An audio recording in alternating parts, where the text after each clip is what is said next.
I was just saying that Oh, Carole Jean perfect. is going to start today with the stress, and then I am going to tie in the human design stuff in the second half. That's how we're going to lay this out today for you all. So I will be managing the chat. If you have any questions come in, Carole Jean, take it away.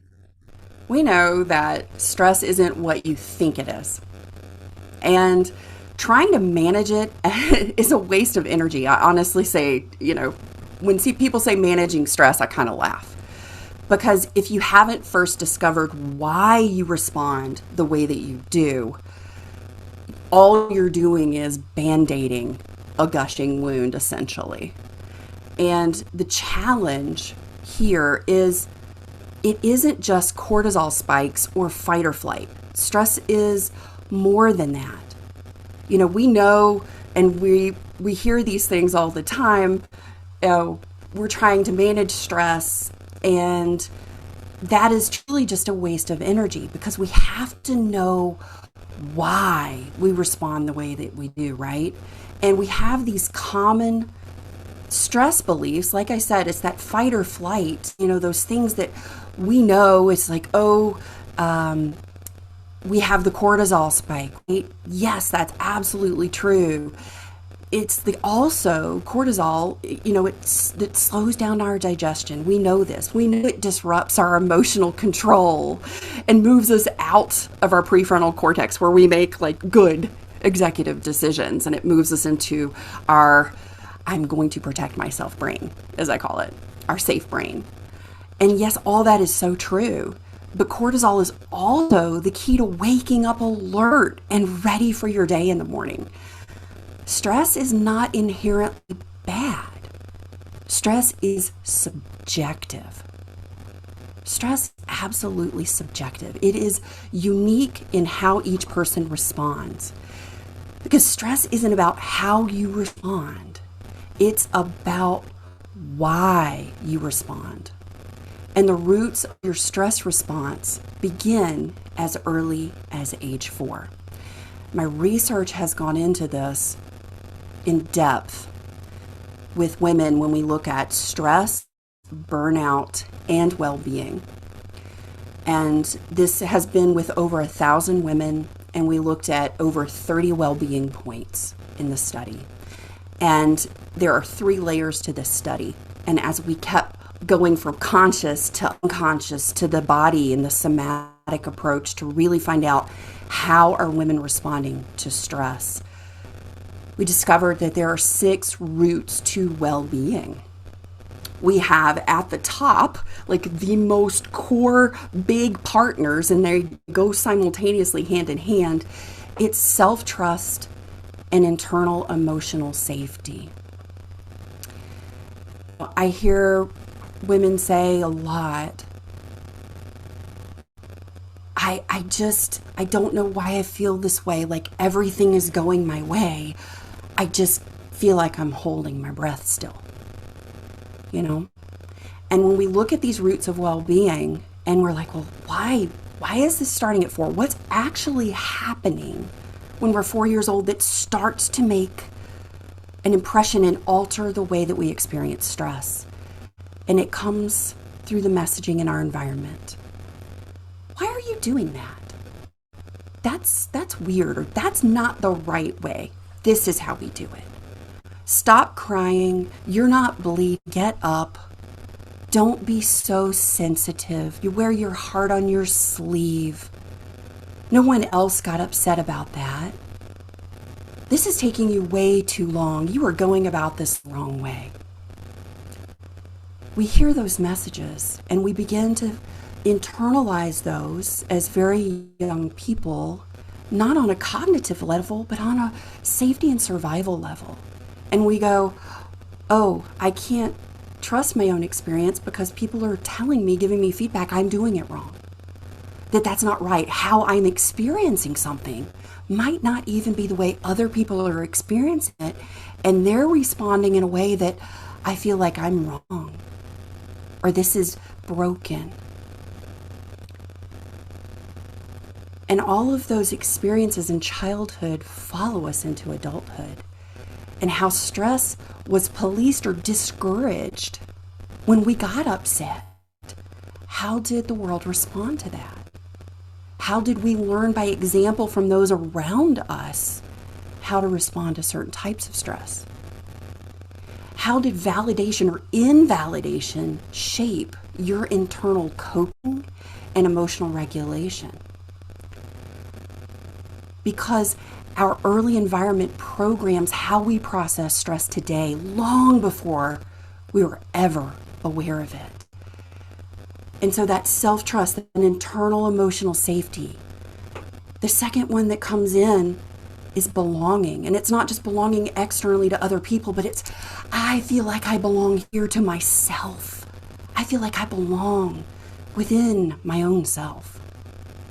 There's authenticity, and that's, a word we hear a lot. It's kind of a buzzword. Be authentic, bring your whole self to work, But authenticity is knowing who you are first, to even know how to show up as your whole self or a part of yourself that you want to show. And what we found in the research was that at least one person externally was really all we needed to energize us to feel like we could show up as ourselves.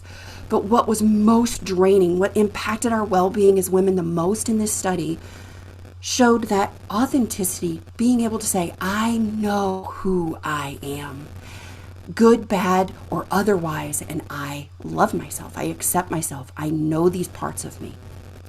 The other one is order, structure, and predictability. This one tested equally in both external environment, having order, structure, and predictability, and our internal environment, how we think, process, how we structure things. And this really is kind of what we'll carry through in the thread next week in complexity, because stress fuels how complex or chaotic our systems, our beliefs, our thinking, our emotions, our nervous system becomes. And finally, the final route to well-being is play, joy, and laughter. And this was really interesting. In the research, when we did the first layers of testing and we were interviewing, play, joy, and laughter was number one. 83.3% of respondents said, I am burned out, I am stressed AF because I lack play, joy, and laughter in my life. What was really interesting was that when we did this in an unconscious test, and then we looked at the body and how the body responded, body still said play, joy, and laughter really matter. And it was okay if we had it with the person, but it really fuels us when we can experience play, joy, and laughter within ourselves. So our body is still telling us this is important, and our mind was telling us this is missing. So how does that all come together in our stress profiles? So based on the research, I broke this down into these beautiful compartments of how we respond to stress. Our profile, sort of like our stress style, right? Because as we're cultivating all of these areas into a system where stress can become a tool rather than an obstacle. And I'm going to connect the roots to leadership and our well-being through leadership. Being resourced in these areas improves your clarity, improves your decision-making, improves your vision. And one of the biggest things we hear in most professional development is, as leaders, we want to make accurate decisions in a timely manner. Well, when you are stressed, you are not wiring and firing in an aligned cognitive way, and you're not processing in a clean, efficient way. So let's dig into these stress profiles. So number one that emerged in the study was the calm navigator. And this stress profile is the person who's naturally composed. They're steady under pressure, guides others very effectively, but may suppress your own stress signals. And how this ties in and how this profile began to emerge from those roots of well-being was that calmness becomes a way to keep yourself and others feeling safe when your sense of self-trust and belonging isn't fully met. So think about that from a young age. Was it that you were rewarded when you remained calm? Somehow, you, the person in your family that everyone relied on to hold it together. Then we have the balanced achiever. And this stress profile balances multiple responsibilities. This is my gal who can do all the plates and toss the balls, right? And you got your foot doing one, too, like doing a hacky sack. You manage the goals and the relationships very well, yet you stretch too thin before you realize it. And you can keep stretching and stretching, and then all of a sudden, you drop it all. You retreat. And this profile emerges because stress shows up as a balancing act to meet expectations. This comes in as a lot of that people pleasing early on, while there's a deeper need for self-trust, routine, and joy that are quietly unmet. The next one is our resilient warrior. And I think of this as sort of like Xena, Princess Warrior, right? I used to love that show with Lucy Lawless. So the stress profile, you face challenges head on. You persevere under pressure. You're not a shrinking violet, right? But you can ignore your self-care and your rest because you've also, kind of like our calm navigator, checked out from those signals because you were told over time or from an early age somehow, and it sort of follows you. Hey, you don't need to worry about that. That's a little extra. Like you're awfully high maintenance, right? And this profile emerges when your sense of safety, belonging, or structure feels shaky. You push through with effort and grit, right? That grit becomes that badge of honor. But there's also masking fatigue because when you are constantly balancing and you're pushing through, you're using different types of masking to show up to meet expectations externally. And that just keeps building and building and building the spicy burnout over time. And finally, we have the empowered explorer. This stress profile is curious, adventurous, seeks new experiences. These are my menu women, the ones who love the dopamine hit, like the reward system. Michelle and I will talk about that because we can have a negative addiction to that feel-good dopamine hit. And when this profile starts to have those things, you can become overextended and stay constantly on. And it's a subconscious thing. It's like, oh, I need to do this. Oh, I checked this off my box. And you're getting this constant stream of dopamine that is elevating your nervous system. And you're in a constant state of reactivity and activation. And that's actually shutting down some of the most beautiful parts of your brain and your resources. And this profile emerges when that safety, that trust, or routine is missing. And there's this drive for novelty that becomes a way to cope. And we don't even know it. And it keeps your nervous system running high. And it makes burnout more likely. And where do all of these head? Like, if those are the ones that might be disrupting our well-being, well, where does our well-being show up? And it's what I call the optimum steady state. And this is where we can take whichever profile you're in and we meet you there. And our blueprint that we bring into the Leadership Performance Index is going to be breaking down each one of these for you. So if you're a resilient warrior, we're going to go into how you have strengths as a resilient warrior. What is happening on a conscious level? What is happening on an unconscious level as a resilient warrior in that stress response in your life? How is that showing up in your everyday life? So that you know kind of how to look at your behaviors, your thoughts in a different way. We're going to look at what to do. And then we look at how does this align as a resilient warrior? How do you uniquely align with your optimum steady state where you're fully aligned? You are in sustainable leadership. It balances your performance, recovery, and your renewal with awareness and intention. And this profile emerges when all roots of well-being are recognized, they're nourished, and they're put into action. As leaders, we can operate in this optimum steady state where we're resilient, we're flexible, we're grounded, we're fully present, and we choose what we do and what we don't do, right? We're no longer falling into those people pleasing traps that come up, and so many other performative elements. Whew, that was a lot. Are you picking out your stress profile, perhaps? Drop it in the chat. Let us know if one of those really stood out for you. I know, Carole Jean, people were asking we can put at the end the quiz for them to actually take it as well. Yes, yes. I do have a holiday bundle that includes this stress profile along with your in depth report. And as part of the holiday bonus, I'm throwing in the 5-day customized, it's your personalized 5-day challenge to help you step into that optimum steady state. And that's available on my website if you want to grab it. So, understanding your stress profile and how it behaves is really, there's no style that's right or wrong.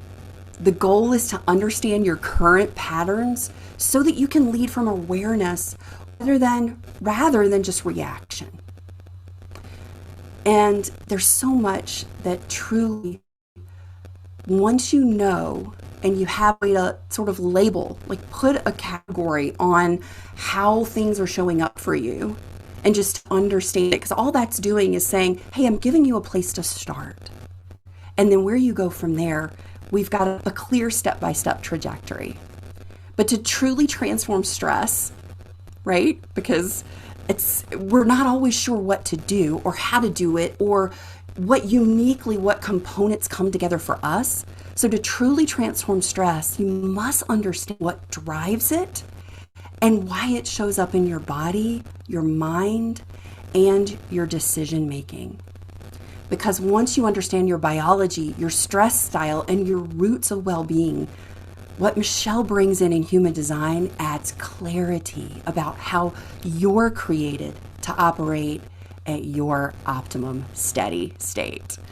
So I'm going to kick it over to Michelle to dive into the goodies in our human design.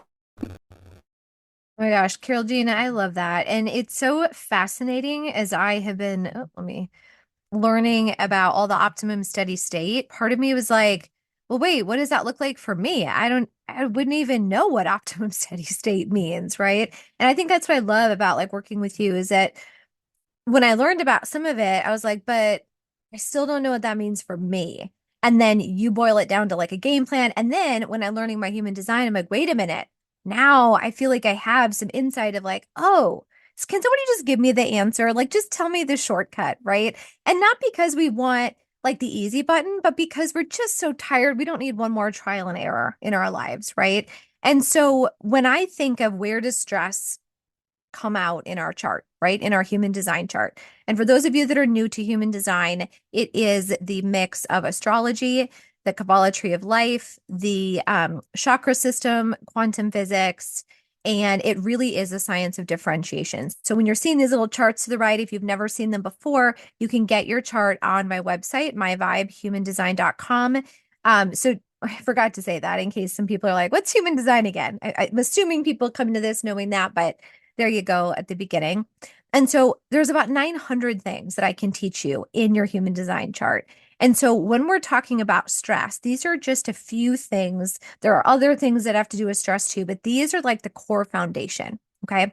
And so if you're looking on the right of my chart here, you see this one. These two, the root is red and the head is purple. These are your top and down. These are your pressure centers that are literally where stress is stored in your body. And I say literally because it's like it is actually areas of your body. So if like you're feeling really tight in your gut or your stomach or bloated, right? You may actually be holding stress in these areas, okay? And so those are pressure centers, right? The bottom and top is like pressure up and down, right? So I'll go into the defined and undefined of each of these in a little bit. But if you have, let's say, a defined root at the bottom, this is about like, how do you feel pressure? How do you absorb pressure? How do you work under pressure? Because how you know how you work under pressure and when you're in that is how you're probably going to allow it to be stress or just be motivation, right? Because think about it, you have managers that are very motivational. and they create a sense of urgency. Well, for some people, that's very motivating, right? And for other people's, it actually could be very stressful, right? So again, if you're in your optimum steady state, you can turn some of this around and say, how do I handle stress? Like me, with my body, with my centers, okay? And that's where this gets very, very custom. So what I'm talking about here is very high level. And then you can go to your free chart and be like, which one am I? Do I have defined or undefined, right? And that's when you can start putting some of these things into application for you. So the head is a really beautiful center, but it is all about mental pressure. So you've got like stress from below, mental from the top, and it's like, holy crap, yeah, that's why this can feel. Have you ever like felt like a pressure chamber? These centers do work together when you're really stressed. Like your body feels like heavy. Like you've ever heard the saying, like, I just feel like something is sitting on my chest, or, there's an elephant on my back, whatever those sayings are, right? That literally does feel like pressure with these two pressure centers. And the head center is all about pressure of like how you mentally feel about something. Now, I'll go into this in a second, but most people, I think 80, little over 85% of the world does have an undefined head center. So we are always about like taking your questions and your confusion and your energy, and I'm trying to fix things. And is this even fixable? Like we can kind of get in a spiral. We can get in our own heads when we have this like mental pressure to figure things out. And we'll go into each of these in just a minute individually. This is kind of the overview. So that's kind of that pressure cooker, version of how you handle stress. And then let's look from the two sides out, the wings, we'll call them. And this is more about the emotional side, like Carole Jean was talking about earlier in the belonging and authenticity. Like this is where your emotions kick in. And like you get emotionally excited or triggered by something that can cause stress as well. Right. And in the body, sometimes stress and excitement actually feel the same. So, joke's on you that you can like have all these emotions and you really need to know kind of how to control them. And so when we look at the spleen and the solar plexus, those are kind of the emotional and intuitive centers. Those are all about when I get triggered by emotions, again, good or bad, how do I know if this is healthy? Am I letting it go? Is this a lesson I'm supposed to learn? Like you can have a lot of that pressure start to feel like, I don't know, I'm just overwhelmed, right? And that is when your emotions can kind of get overwhelming and that creates stress, right? In fact, I was telling Carole Jean today, I was arguing with insurance about something and I got really emotional and really heated about a really broken system that everybody says one thing and does another, and somehow the customer never seems to get out ahead, right? Like broken systems, like I'm getting emotional now. I really get emotional. I am stressed over this, right? It's a live example this morning. Like I got out on Carole Jean. I'm like, I'm pissed, right? That created stress for me. It did.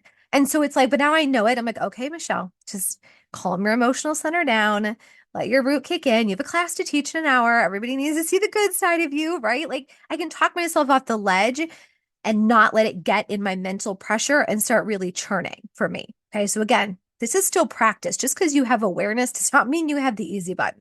I still get triggered. Even today, I still got mad, but I still had to figure out how to process that. And then the spleen is a little bit more about survival, safety, instinct. Okay, so let's dive into each of these a little bit. I'm not going to go over like so much detail in each of the high and low expressions, but I wanted you to be able to have this to kind of start attaching yourself to it. So when you look at your chart, right, again, down here is the root center. I have it in red. It also aligns with the chakra system, right? So does the yellows, right? Those are your solar plexus chakra. And so I highlighted the gates coming out of it. And just to give you guys a heads up, that's another layer to this that we're not talking about today that will go deeper and individualize this in the LPI is you can have these centers defined and undefined. Then you can have high and low expression so that you know, like, oh my gosh, when I'm in alignment and I'm lit up, this is, yeah, you're right. I totally have this. And then to activate it even more, you can have individual gates inside of these centers that also kick it up a notch, right? And so that's kind of the beauty of like how to self-manage your stress. Some of it I'm like, I don't know, I know this about me. And we can get it so surgically granular. I know that Carole Jean is that surgical precision. I love that because I'm like, yeah, I mean, we can get to literally here's your center, defined or undefined, right? Here's your high and low expression. Here are your defined gates. And those gates are in these planets. And that's the gift that you're supposed to use because it's in the center. This is your superpower. Like, talk about granularity. Some people view that as overwhelm, right? You can even the root is overwhelm. I'm talking about overwhelm. And I view it as holy crap. If I can get to that level of detail to help me manage my stress, I'm going to have a quicker way out of the zones that I don't want to be in. Okay. So that's just a quick lesson on that. But on the defined route, how you handle stress. So if you have a defined route, which I actually do, you use kind of your pressure to see it as momentum, right? Like, for example, as a leader, I have been told sometimes, which now I understand what this means, like, there's like a sense of urgency. Like I can just walk in the room and people will be like, "Oh my gosh, I'm sorry, I was doing something." I'm like, "Whoa, hey, I just wanted to see how your weekend was." But there is this like pressure that people can feel just being around you. And that's something to be aware of, especially when you truly don't mean to put false expectations, right? You have the title of manager. They already want to be productive, right? When the cat's away, the mouse will play. That's not how you want people to feel, right, around you. And so a high expression of that is just kind of having people understand that this is just kind of how I feel when I'm in their presence, right? And a defined route has that. It's also about kind of meeting deadlines without panic. Like I actually tend to procrastinate quite a bit. I don't like it, but I do. And I'm like, oh, it's probably my defined route because I do really well with a good deadline, right? And in fact, I'll probably push things out if I know the deadline isn't approaching because I know how quickly I can work, especially when I know the content. My one line kicks in my profile, and I'm like, oh, I know this. I just have to get it out of my head. That's kind of the vibe of a defined route. But again, when I'm in my high expression, that's really powerful, right? But when I'm in my low expression, oh yeah, yeah, I can kind of have this like, okay, I just can't take one more thing. And that was kind of me today with insurance. I'm like, that's it. I can't do one more thing. This was a really good week. I have a lot of this stuff going on. I don't need to deal with insurance. And it was like, oh, Michelle, that's not your high self. Like, it's just one more thing you'll put off. You'll respond on Monday. Give yourself permission that you don't have to deal with that until Monday. And then I was like, oh, it's true. I don't have to deal with that till Monday. I don't deserve an answer from me right now. Right. So again, it's like giving myself that grace and that space to kind of calm down. And then later I'm like, all right, time to deal with this shit. Right. If you have an undefined root, how you absorb stress, right? Because if you have all of your open centers, like for wisdom, is how you absorb and amplify. So if you have an undefined root, you might be very calm when others are overwhelmed because you don't have that like internal healthy momentum. So you can really sit back and be that calm, kind of voice in the room, right? And then you're activated by a defined root, and all of a sudden you're like, whoa, where's this false sense of urgency coming from, right? So it's really cool to know about yourself and you'll kind of get the vibe from others the more you start to tap into this. But an high expression is like, hey, I'm using this as inspiration. I'm seeing it. And then if you have kind of your, depending on your type, you can say, oh, yeah, I know when this is going to kick in. I know, I'm not going to get stressed. I just know when to take action, right? And you also know when to step back and pause because you're like, you know what? This just isn't that big of a deal right now. I'm not going to like stress over it. That's in your highest expression. It's knowing when to step in and how to be calm, right? But if you have a low, if you're in your low expression, right? Because you have an undefined root and you're stressed. Again, stress is when this kicks in. Is you might take on other people's sense of urgency and then you amplify it, right? Someone's like, oh, you have to get this to me by Monday. Does that sound great? And you're like, oh, there I go again, having to do everything by Monday. And then you start dramatizing and you just start like, well, there they go, thinking they know everything. And then you just take it off the deep end and you're like, okay, clearly that is not my grown-up self kicking in. Like there's a little tantrum in there. So again, when you're in low expression, this can really stress you out versus just saying, okay, I know this isn't that urgent. The last time I dealt with this, it took 3 weeks to solve this. I don't need 3 hours to get worked up over it. Okay. So that's kind of how the root works. It's like knowing if it's pressure, momentum. Are you taking on energy from others that is yours or is it not? So a lot of this can come and turn that overload of stress into kind of momentum and giving yourself that grace like me today to be like, give myself permission to not deal with that until Monday. What's the worst that can happen, right? Okay. Now, the next one we'll look at is the head, and that's kind of that mental pressure. You can have questions, doubt. You can also be inspired, right? Everything in human design has a high and a low expression, which is really one of the other beautiful nuances of it. Because as you lean into some of this, you're like, oh, I don't know if I have that. And then you're like, oh yeah, I'm in low expression, that's totally me, right? Versus like, oh, I totally do that in a good way. So it's good and it has those shadows in it, which is why it's so beautiful.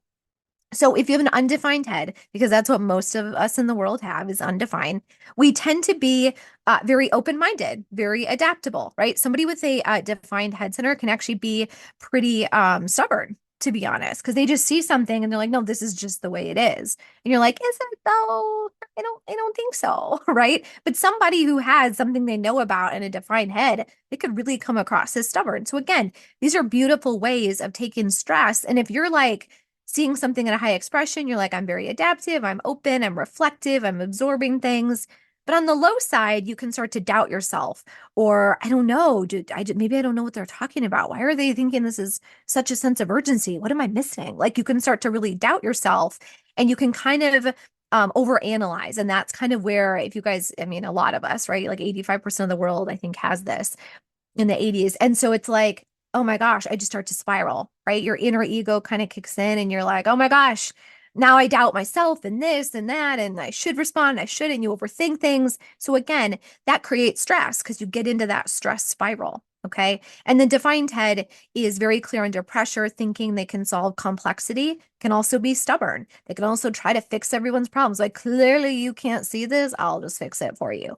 I mean, people don't love that feeling. So again, knowing your low expression or your high expression does really help you tap. I didn't put screen share. Sorry about that. Oops, my bad. I'm just blabbing over here. Totally forgot it wasn't in full mode. My bad. Like, why is this so small? Okay.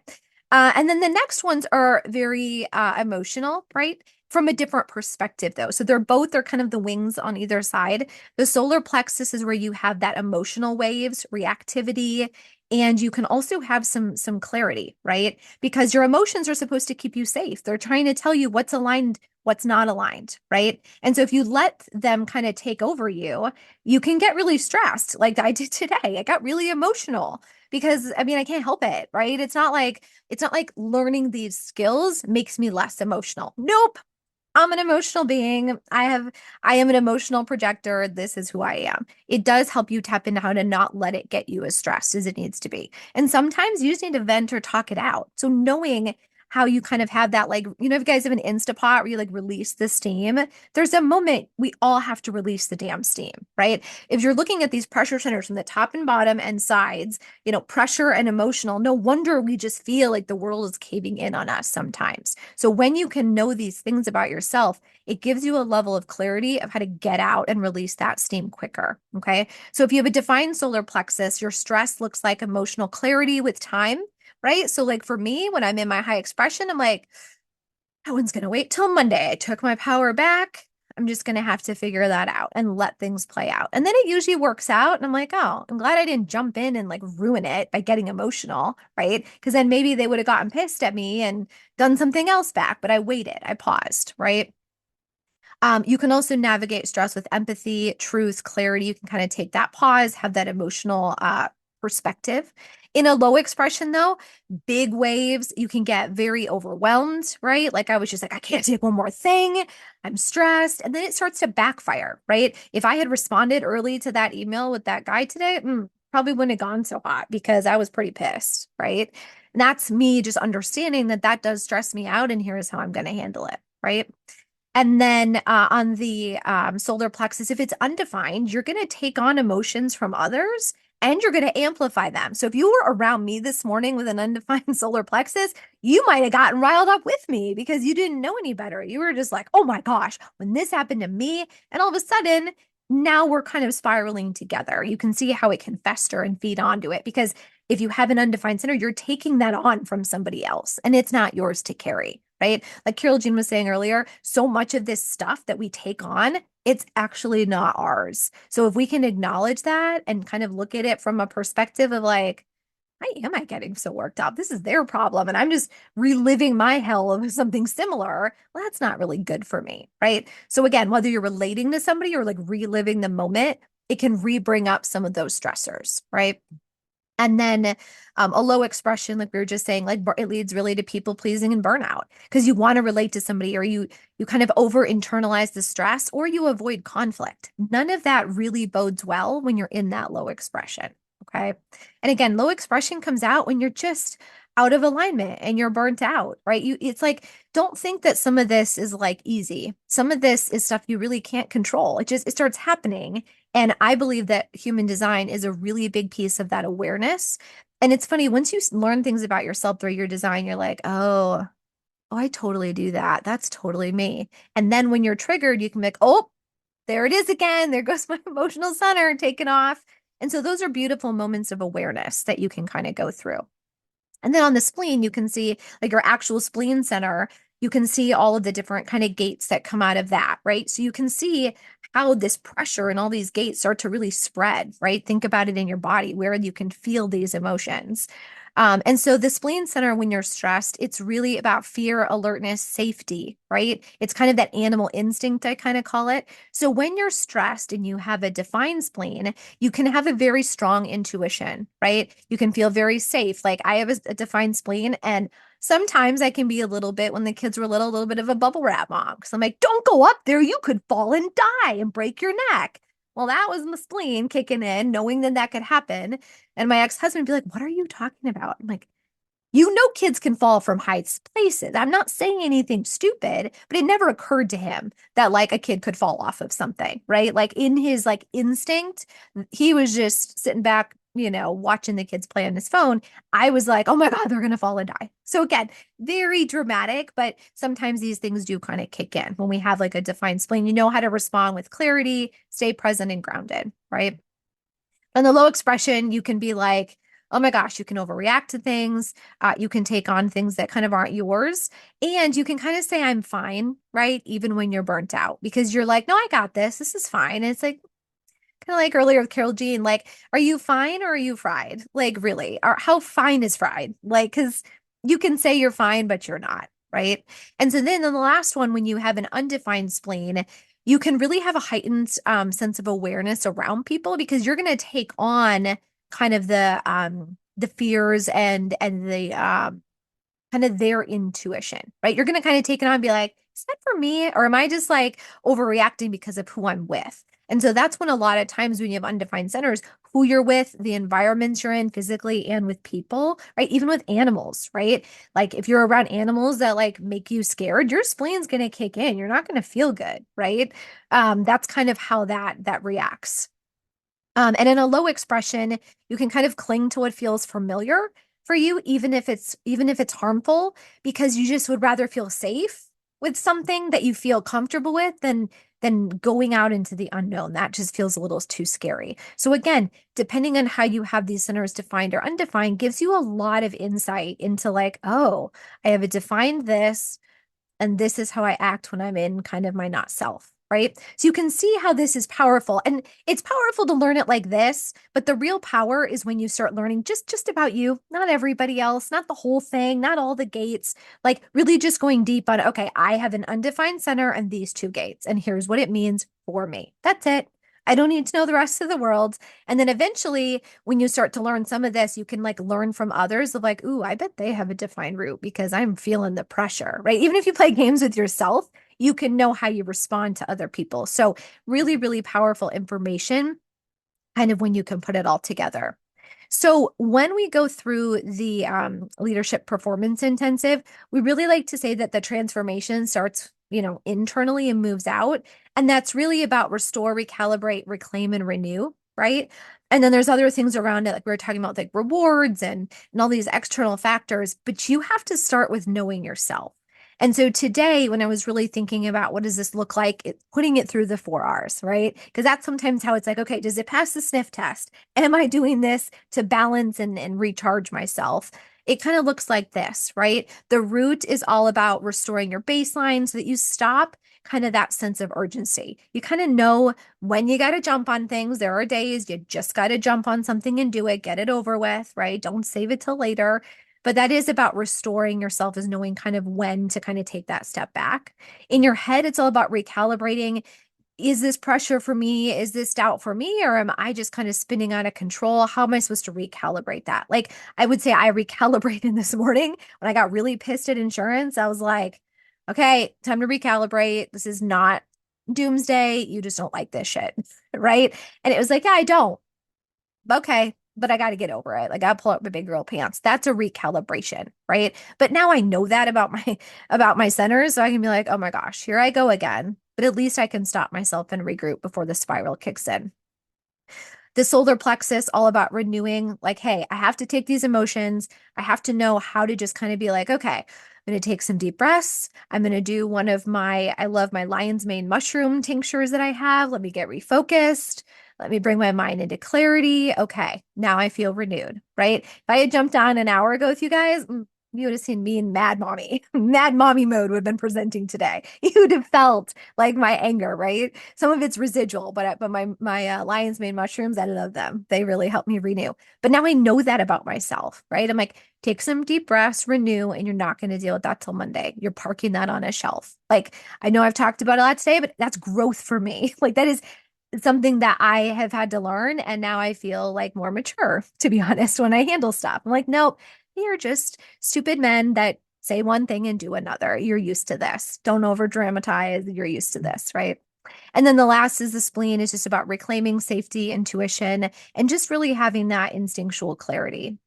Because at all of these things, it's supposed to be about how to feel safe, how to know when you're motivated versus pressure, how to feel safe in your body, how to have these decisions. Because let's be honest, a lot of what we talked about today, it's just, it all creates stress if we let it get out of control, right? And I do believe that a lot of this is really tying down into kind of what we're talking about next week. Nicely done, Michelle, to tie it in. But is like, this is complex. Like, how complex are the stressors, are the things that you're going through? This is a really five-dimensional way of looking at things. And while it can start feeling a bit overwhelming of like, oh my gosh, I've stressed and I have this, the way Carole Jean breaks it down and the way human design does, it's like, we're just going to, I don't know, for lack of a better word, I'm just going to tell you what to do. Like, you're this, this is what I recommend. How does that feel? Right? How does that feel in your body? And you're like, oh my gosh, what's so, I mean, I'm going to try it, right? I'm going to try that solution. Or, oh, I'm going to give myself permission to just not respond till Monday. That feels really good, actually. Now I'm just laughing about the whole thing. Why was I so over dramatic, right? So it's taking these tools, pairing them with your human design. And in all fairness, I think it's just a really beautiful way of kind of combining all of it into this zone of like taking back your power and getting to that optimum design state or optimum steady state. Because like today, I recalibrated, I did the things, and I don't quite feel steady yet. I feel like I could go off at any moment on a Friday afternoon. That's okay. I feel like I have the tools to be like, I think I just gonna need to go meditate in a little bit, right? So we do have, the leadership performance the index, the intensive program that we're launching. Carole Jean, though, I want to give you a moment to say anything you wanted to add to that of like how you use human design to tie to this, because we just had like a slide flow today, but is there anything you want to add based on what we talked about today? The thing I want people to understand most is that this is about stepping into a place no one else has given you before. I was burnt out for decades. And when I recognized, I didn't even have the word for it, right? I didn't have the word burnout to call what I was experiencing. I was, a hospital administrator, 10 of the largest departments, multi-million-dollar budgets. I love my job. All of a sudden, within 48 hours, I was in my own emergency department because I was losing the use of my body. And for 3 years, I couldn't even lift my own hand or stand up. I was in a wheelchair because the stress was literally killing me. And I still didn't have the word to understand I was stressed, or I didn't even know how to recognize the signals that were coming. And so everything that we do in the leadership performance intensive is very surgical precision. It is data based. It is experiential with tracking data, because everyone, like I said, stress is subjective. Everyone's going to experience it differently. So how do you begin to quantify and qualify what you are experiencing. So I also have the rapid recharge lab, and I have the diagnostic tool that you use for yourself, where you are able to track your own data and begin to layer it in, because what human design brings into this is we're taking the science of well-being and we are bringing in human design to go, let's get pinpoint accuracy. Oh, you have this gate in this spleen. That means this fear is most active for you in this way. So how does that show up as your resilient warrior? Then how does that thread weave through? Because when we're stressed, how do we respond? We usually try and layer more things on, right? There's some great research out there talking about subtraction bias. We don't want to remove anything. It's ours. It belongs to us. We earned that stuff. And so we're really hesitant to remove things that don't serve us. And so we get very complex systems over time. And we get sort of nose blind, kind of like the French fries between your car seats. You just don't smell them anymore, right? The wet dog or whatever. But somebody That's else my gets in dog. the car like, whoa, you've been at McDonald's lately. So that's what I want Yeah. people to understand. We're doing this I very love differently. This is not airy fairy. It is very tactical. Yeah, and I'll just add the final thoughts and then I'd love any questions that come in.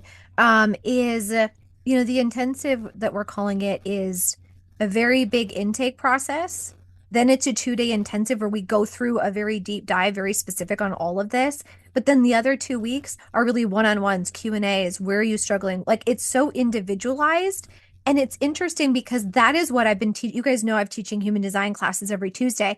And everyone keeps asking for like one-on-one or via like, hey, I just want to go one on just can we just go deep on what my stuff is? And I was like, well, yes, but like that's not what this class is for, right? And so it's just this beautiful unfolding of like, I don't think I'm giving. I told Carole Jean one day after class, I'm like, I don't think I'm giving people what they need.